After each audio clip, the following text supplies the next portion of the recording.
Hello दोस्तों, मैं गौरव कुमार आप लोगों का आपके अपने चैनल एनिमेटेड स्टडी क्लास में स्वागत करता हूं। मैं आप लोगों के लिए 8 फरवरी के जो करंट अफेयर के क्वेश्चन बन सकते थे वो लेकर आया हूं, जो आपके होने वाले exam like SSC, CHSL, CGL, RRB, NTPC, UPSI, DRDO, MTS आदि में पूछे जा सकते हैं। वीडियो शुरू करने से पहले मेरी आप लोगों से रिक्वेस्ट रहेगी, अगर आप मेरे चैनल पर नए हैं तो चैनल को सब्सक्राइब करें, वीडियो को लाइक व शेयर करें और चैनल को सब्सक्राइब करें, साथ ही बेल आइकन को प्रेस करें। मैंने इस वीडियो की पीडीएफ का लिंक नीचे डिस्क्रिप्शन में दे दिया है, आप वहां से इसकी पीडीएफ डाउनलोड कर सकते हैं।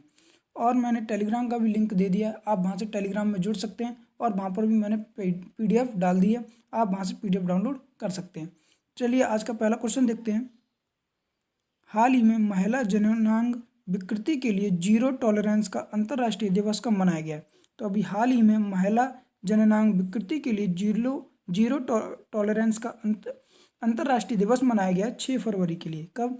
6 फरवरी के लिए, ठीक है।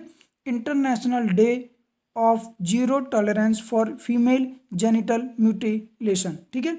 इसके लिए यह हर वर्ष 6 फरवरी को मनाया जाता है। अब ये मनाया क्यों जाता है और किसके द्वारा मनाया जाता है और कब से मनाया जाता है, तो इस पॉइंट पर हम लोग बात कर लेते हैं, ठीक है। तो यह कब से मनाया जा रहा है पहले ये बात कर लेते हैं। तो यह 6 फरवरी 2003 से, कब से? 6 फरवरी 2003 से मनाया जाता है। यह किसके द्वारा मनाना स्टार्ट किया गया था? तो एक नाइजीरिया देश है, कौन सा? नाइजीरिया देश है, उसकी पूर्व राष्ट्रपति महिला हैं जिनका नाम है स्टीला ऑब्जेंसो। क्या नाम है? स्टीला ऑब्जेंसो। उनके द्वारा इसकी शुरुआत की गई थी। और यह किसके द्वारा मनाया जाता है? तो यूएन के द्वारा, यानी कि यूनाइटेड नेशन के द्वारा, संयुक्त राष्ट्र संघ के द्वारा यह मनाया जाता है। अब यह मनाया क्यों जाता है? तो जननांग विकृति के कारण महिलाओं को होने वाले समस्याओं और परिणामों के बारे में जागरूकता फैलाने और शिक्षित करने के लिए यह हर वर्ष मनाया जाता है, ठीक है। उम्मीद है आप लोग अच्छे से क्वेश्चन समझ पाए होंगे। और यह कब से मनाया जा रहा है? तो 6 फरवरी 2003 से मनाया जा रहा है। किसके द्वारा इसकी शुरुआत की गई थी? तो नाइजीरिया की पूर्व राष्ट्रपति थी जिनका नाम है स्टीला ऑब्जेंसो। क्या नाम है? स्टीला ऑब्जेंसो। उम्मीद है आप लोग अच्छे से क्वेश्चन यह समझ पाए होंगे।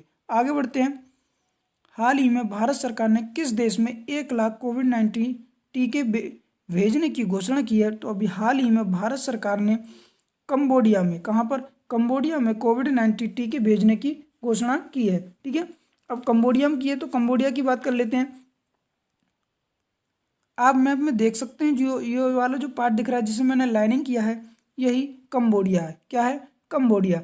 कंबोडिया की बात करते हैं। इसकी राजधानी क्या है? नोम पेह। क्या नाम है? नोम पेह। और यहाँ की करेंसी क्या है? कंबोडियाई रियाल। क्या है? कंबोडियाई रियाल। और यहाँ के प्रधानमंत्री कौन है? हुन सेन। क्या नाम है? हुन सेन यहाँ के प्रधानमंत्री है। इसी के लिए भारत सरकार ने 1 लाख कोविड-19 टीके भेजने की घोषणा की है। उम्मीद है आप लोग अच्छे से क्वेश्चन समझ पाए होंगे। आगे बढ़ते हैं। हाल ही में किस राज्य के चमोली जिले में ग्लेशियर फटने की घटना हुई है? तो अभी हाल ही में उत्तराखंड का, किसका? उत्तराखंड का एक जिला है जिसका नाम है चमोली। वहाँ पर ग्लेशियर फट गया है, जिससे लगभग, ऐसा कहा जा रहा है, जिसमें लगभग 150 से, कितने? 150 से ज़्यादा अधिक जो मजदूर हैं उनकी मृत्यु, यानी वो दब जाने के कारण उनकी मृत्यु हो गई है। अब ये जो ग्लेशियर फटा है ये कहाँ पर फटा है? चमोली जिला है, उसमें एक जगह है जोशीमठ। क्या है? जोशीमठ के रेणी गांव में। कहाँ पर? जोशीमठ के रेणी गांव में फटा है ग्लेशियर। और इस ग्लेशियर का नाम क्या दिया है? यानी कि जो उत्तराखंड सरकार है उसने कहा है कि ग्लेशियर फटा है, इसका नाम है नंदा देवी ग्लेशियर। क्या नाम है? नंदा देवी ग्लेशियर वह फटा है, ठीक है। अब बात आती है ग्लेशियर होता क्या है?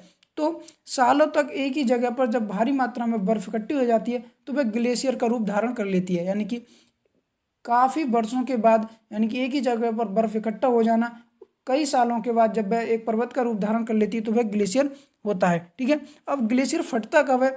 तो गुरुत्वाकर्षण के कारण, ग्लोबल वार्मिंग के कारण, प्लेटों का नज़दीक आ जाना या दूर चले जाने के कारण ग्लेशियर फटता है, ठीक है।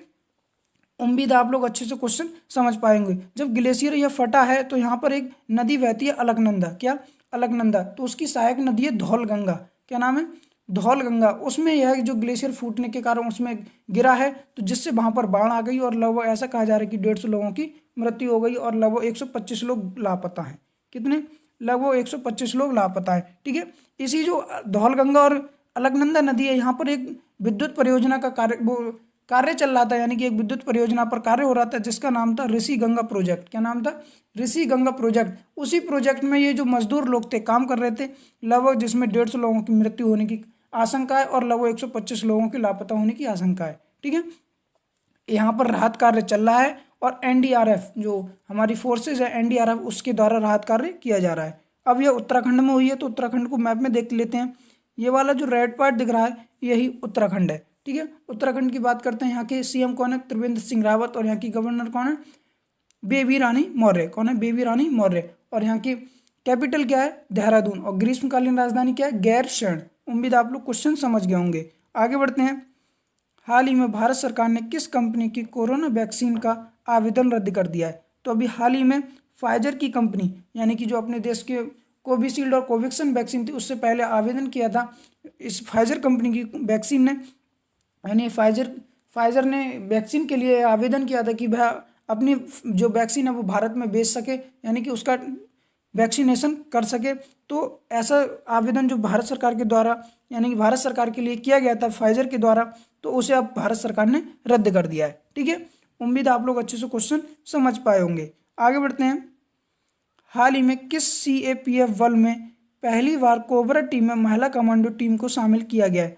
तो एक है सीएपीएफ बल में पहली बार कोबरा टीम में महिला कमांडो को शामिल किया गया है, तो यह सीआरपीएफ की टीम ने। किसमें? सीआरपीएफ, यानी कि सेंट्रल रिजर्व पुलिस फोर्स में अब महिला टीम, यानी जो महिला होंगी वो भी कोबरा कमांडो बन सकेंगी। यानी जो शामिल किए गए हैं इसमें लगभग 34 महिलाएं शामिल की गई। कितनी? लगभग 34 महिलाएं शामिल की गई है। अच्छा, यहाँ पे एक और क्वेश्चन बन जाता है, जो कोबरा टीम है इसकी फुल फॉर्म क्या है? यानी कि कोबरा की फुल फॉर्म क्या है? तो कोबरा की फुल फॉर्म है commando battalion for resort action. क्या है? Commando battalion for resort action, इसकी यह फुल फॉर्म है। अब यह जो सीआरपीएफ है इसमें ऐसी 34 महिलाएं चुनी गई हैं अब जो कोबरा कमांडो भी बन सकेंगी। अच्छा, कोबरा कमांडो को कार्य क्या होता है? तो ऐसे नक्सली क्षेत्र होते हैं, वहाँ पर जो नक्सली क्षेत्र होते हैं वहाँ पर अभियान चलाने का कार्य कोबरा कमांडो का होता है। तो इसमें अब ऐसा कहा गया है कि अब 34 महिलाएं जो हैं वो भी नक्सली क्षेत्रों में अभियान चला सकेंगी। उन्हें कोविड, यानी कि कोबरा कमांडो बनाने की ट्रेनिंग दी जाएगी। अच्छा, सीआरपीएफ में कोबरा टीम को कब शामिल किया गया था? यानी कि जो कोबरा की गठन किया जा रहा था, गठन किया गया सीआरपीएफ में, वो कब किया गया था? तो 2009 में। कब? 2009 में सीआरपीएफ में कोबरा टीम का गठन किया गया था। उम्मीद आप लोग अच्छे से क्वेश्चन समझ पाई हैं। अच्छा, ये जो 34 लोगों की टीम बनाई गई है, यानी कि महिलाओं की जो टीम बनाई गई है, उसमें इनके यूनिट कमांडर किनसे बनाया गया है? तो एक महिला कमांडो है जिनका नाम है उषा किरण। क्या है? उषा किरण। उन्हें इस यूनिट का कमांडर बनाया गया, जो महिला यूनिट है उसका कमांडर बनाया गया है। उम्मीद है आप लोग अच्छे से क्वेश्चन समझ पाए होंगे। आगे बढ़ते हैं। हाल ही में कोरोना वैक्सीन की सर्वाधिक खुराक देने वाला तीसरा देश कौन सा बना है? तो अभी हाल ही में कोरोना वैक्सीन की सर्वाधिक खुराक देने वाला देश बना है अपना देश भारत। कौन?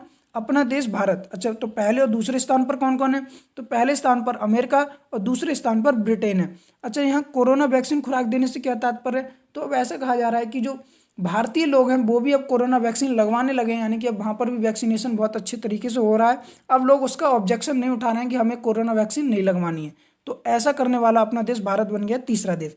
अभी मैंने आप लोगों को कुछ दिनों पहले क्वेश्चन भी कराया था कि सर्वाधिक जो खुराक हैं वो तो अपना देश भारत तीसरे स्थान पर है, बट सबसे ज़्यादा वैक्सीनेशन किस देश में हुआ है? मात्र 24 दिन के अंदर। तो 50 लाख वैक्सीनेशन सर्वाधिक कम दिनों में, यानी कि बहुत जल्दी 50 लाख वैक्सीनेशन करने का रिकॉर्ड अपने देश भारत के पास बन गया है। यानी कि सबसे ज़्यादा 28 दिनों में लगभग अमेरिका ने 50 लाख वैक्सीनेशन किया था, बट उससे कम दिनों में 24 दिनों में मात्र भारत ने, यानी अपने देश भारत ने 50 लाख लोगों में वैक्सीनेशन कर दिया था। उम्मीद आप लोग अच्छे से क्वेश्चन समझ पाए होंगे। आगे बढ़ते हैं।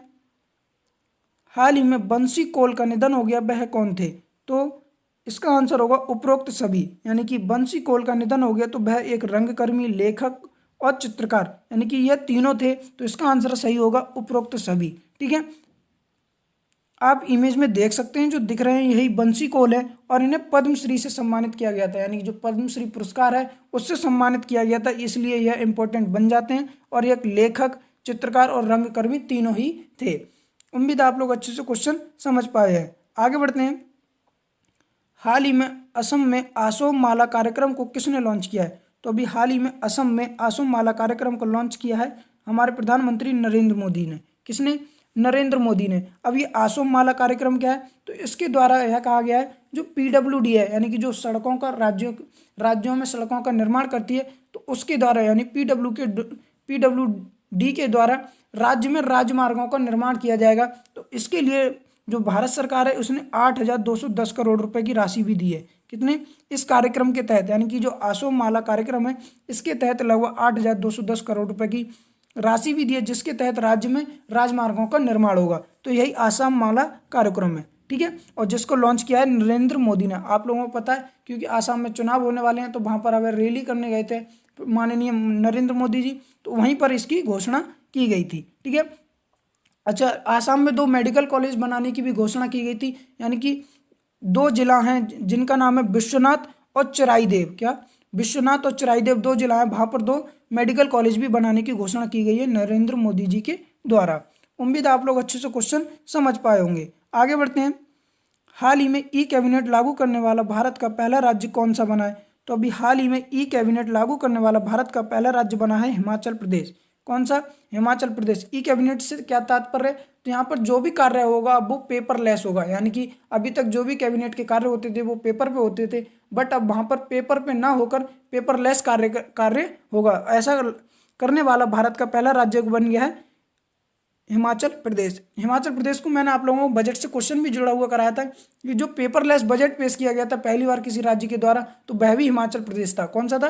हिमाचल प्रदेश के द्वारा ही पेपरलेस पहला बजट पास किया गया था। कब? 2015 में, ठीक है। पेपरलेस बजट भी पास करने का पहला रिकॉर्ड हिमाचल प्रदेश के पास है, ठीक है। उम्मीद है आप लोग अच्छे से क्वेश्चन समझ पाए होंगे। अब हिमाचल प्रदेश ने किया है, तो हिमाचल प्रदेश को मैप में देखते हैं। ये वाला जो रेड पार्ट दिख रहा है यही हिमाचल प्रदेश है। हिमाचल प्रदेश की बात करते हैं, इसकी राजधानी क्या है? शिमला। और यहाँ के वर्तमान में CM कौन है? जयराम ठाकुर। और गवर्नर कौन है? बंडारू दत्तात्रेय। कौन है? बंडारू दत्तात्रेय। उम्मीद आप लोग क्वेश्चन समझ गए होंगे। आगे बढ़ते हैं। हाल ही में किस देश ने गजनवी मिसाइल का सफलतापूर्वक परीक्षण किया है? तो अभी हाल ही में पाकिस्तान ने। किसने? पाकिस्तान ने गजनवी मिसाइल का सफलतापूर्वक परीक्षण किया है। इसकी स्पीड रेंज क्या है, यानी कि इसकी रेंज कितनी है? तो इसकी रेंज है 290 किलोमीटर। कितनी? 290 किलोमीटर। और यह सतह से सतह पर मार करने वाली मिसाइल है, और यह परमाणु मिसाइल ले जाने में सक्षम है, यानी कि परमाणु क्षमता से लैस है, ठीक है। और इसकी क्षमता कितनी है? 290 किलोमीटर इसकी रेंज है, और यह सतह से सतह पर मार करने वाली मिसाइल है। अब पाकिस्तान ने किया है, तो पाकिस्तान को मैप में देखते हैं। ये वाला जो ग्रीन पार्ट दिख रहा है जिसे मैंने रेड कलर से लाइनिंग किया है, यही पाकिस्तान है। पाकिस्तान की बात करते हैं। इसकी राजधानी क्या है? इस्लामाबाद। और यहाँ की करेंसी क्या है? पाकिस्तानी रुपया। और यहाँ के प्रधानमंत्री कौन है? इमरान खान, क्रिकेटर इमरान खान। हाल ही में किस राज्य में चाह बगीचा धन पुरस्कार मेले का आयोजन किया गया है? तो अभी हाल ही में आसाम में। कहाँ पर? आसाम में चाह बगीचा धन पुरस्कार मेले का आयोजन किया गया है। इसके तहत क्या होगा? इसके तहत लगभग 4.47 कितने 4.47 लाख जो श्रमिक हैं, यानी कि 4.47 लाख श्रमिकों के लिए, जो ऐसे श्रमिक यानी कि जो चाय की खेती करते हैं उनके लिए लगभग 3,000 रुपये दिए जाएंगे, यानी कि वित्तीय सहायता दी जा रही है 3,000 रुपये, जिससे वो अपनी फसल को और अच्छे से उगा सकें, ठीक है। इसके लिए भारत सरकार ने लगभग 224 करोड़ रुपए वितरित किए हैं। कितने? लगभग 224 करोड़ रुपए वितरित किए गए भारत सरकार के द्वारा। उम्मीद आप लोग अच्छे से क्वेश्चन समझ पाए होंगे। अब आसाम में किए गए, तो आसाम को मैप में देखते हैं। ये वाला जो रेड पार्ट दिख रहा है यही आसाम है। आसाम की बात कर लेते हैं। यहाँ की CM कौन है? सर्बानंद सोनोवाल। कौन है? सर्बानंद सोनोवाल। और इसके यानी कि गवर्नर कौन है? जगदीश मुखी। कौन है? जगदीश मुखी। और यहाँ की कैपिटल क्या है? दिसपुर।